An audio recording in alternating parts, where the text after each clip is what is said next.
Muito obrigada, Sr. Presidente. Boa tarde a todos. Boa tarde, doutora Ana Sá. Muito obrigada por estar aqui. Eu queria começar precisamente por esta parte final que falava agora, relativamente à questão de ser de alguma forma normal estas marcações a pedido de terceiros, independentemente de depois haver também desses pedidos alguma triagem.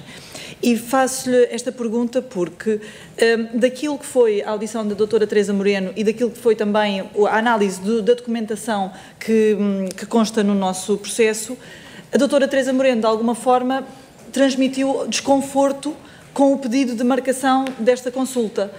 Tanto que ela, em todos os relatórios clínicos, ela expressamente indica que a consulta é marcada a pedido do Secretário de Estado da Saúde. E, portanto, eu queria lhe perguntar porque é que acha que a doutora Teresa Moreno sentiu a necessidade de fazer permanentemente ou reiteradamente esta referência, sendo uma questão aparentemente normal? Prende-se com o motivo com o qual foi feita a carta. É pela mesma razão, porque penso que a doutora Teresa tinha a percepção que ao aceitar marcar esta consulta ia abrir o caminho para uma situação que do ponto de vista ético-legal ia ser complexo. E, portanto, acha que a doutora Teresa Moreno, o desconforto dela não era relativamente ao facto de ser uma consulta que lhe foi, de alguma forma, imposta pelo Secretário de Estado da Saúde, mas sim porque poderia abrir a porta a outras situações idênticas no SNS? Sim, porque tanto quanto eu sei, o pedido de consulta foi feito logo diretamente, expressamente, com o pedido de virem fazer a terapêutica cá. Não foi um pedido banal de consulta uma consulta para ver o que é que fazer um diagnóstico. Tanto quanto sei, volto a dizer, porque isso não passou por mim, mas tanto quanto sei, o pedido foi diretamente para que viessem cá fazer a terapêutica e, portanto, a doutora Teresa penso que sentiu necessidade de expressar isso por perceber que, volto a dizer, isto é um dilema para nós, do ponto de vista médico, nós não podemos recusar doentes. É um princípio deontológico, não está nas nossas mãos. Mas percebíamos que, do ponto de vista legal e económico, isto ia ser complexo e criava dilemas éticos para os médicos, neste caso para ela, que seria a pessoa mais diretamente envolvida. Eu acho que a motivação para ter escrito foi essa. E no que diz respeito, portanto, à carta que este grupo de neuropediatras subscreveu, em que se inclui, há aqui uma parte da carta que diz que, vou só ler, é o ponto 1, diariamente são assistidos utentes que vêm ilegalmente para o nosso país com o propósito único de terem cuidados de saúde gratuitos, não se tratam de migrantes a aguardar legalização, são pessoas com vida estável nos seus países de origem, que viajam para Portugal para investigação, diagnóstica e tratamento, porque é reconhecido a qualidade dos serviços prestados, não se excluindo ninguém do sistema. Portanto, quando escreveram esta carta, e esta carta fundamenta-se neste caso das gêmeas, é porque estavam plenamente convencidos de que não havia qualquer intenção desta família de vir viver em Portugal. Portanto, eles tinham uma vida estável no Brasil e era lá que queriam permanecer. Era essa a nossa impressão, sendo que nós nunca poderemos saber com certeza, não é? Sim, mas era essa a nossa convicção, sim. Sim. E tem conhecimento, nestes casos, eu suponho que seja nos outros também, foi assinada uma declaração em como se comprometiam em, durante todo o tratamento, a viver em Portugal. Penso que sim, porque isso, nessa altura, portanto, todos os fármacos, nomeadamente com as restrições que têm os algemas e que têm um programa de acesso precoce, têm associados uma série de medidas muito estritas, neste caso, nomeadamente em relação ao seguimento. E, portanto, para que pudesse ser autorizado, eles tinham que se comprometer a que iriam cumprir esse seguimento. Isto acontece com outros fármacos, não é só com esse. Em que nós, ao pedirmos oficialmente um determinado fármaco, temos que, nós e a família, cumprir uma série de requisitos que podem ser exames complementares ou podem ser a garantia de que vai ser cumprido uma vigilância. E nesse caso era isso, era obrigatório que houvesse um follow-up. Mas e tem ideia se de facto eles depois, a família, permaneceu a viver cá em Portugal ou não? Eles estiveram cá durante algum tempo, eu não lhe sei dizer exatamente quanto. Isso eu não sei, porque eu não os acompanhei, muito menos em consulta, não sei quanto tempo, sei que não estão cá, 1 ano, 2 anos, não sei, honestamente não sei. Muito bem.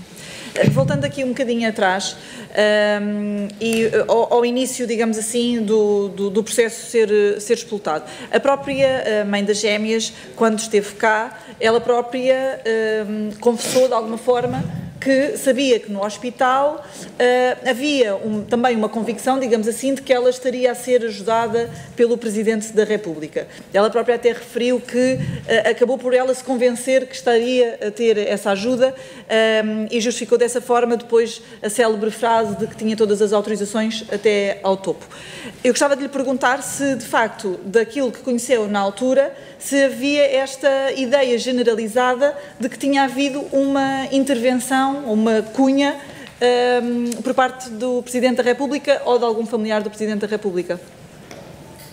Não lhe sei dizer, muito honestamente. Ou seja, nunca ouviu nos corredores do hospital dizerem... Muito honestamente, eu tenho uma vida tão ocupada no hospital que eu dedico-me...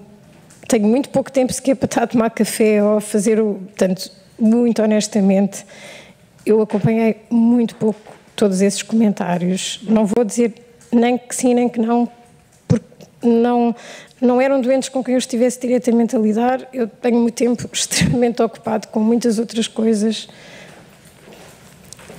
Sei que havia uns boatos, mas assim, concretamente, muito honestamente, tudo o que eu disser iria ser inventar, não sei.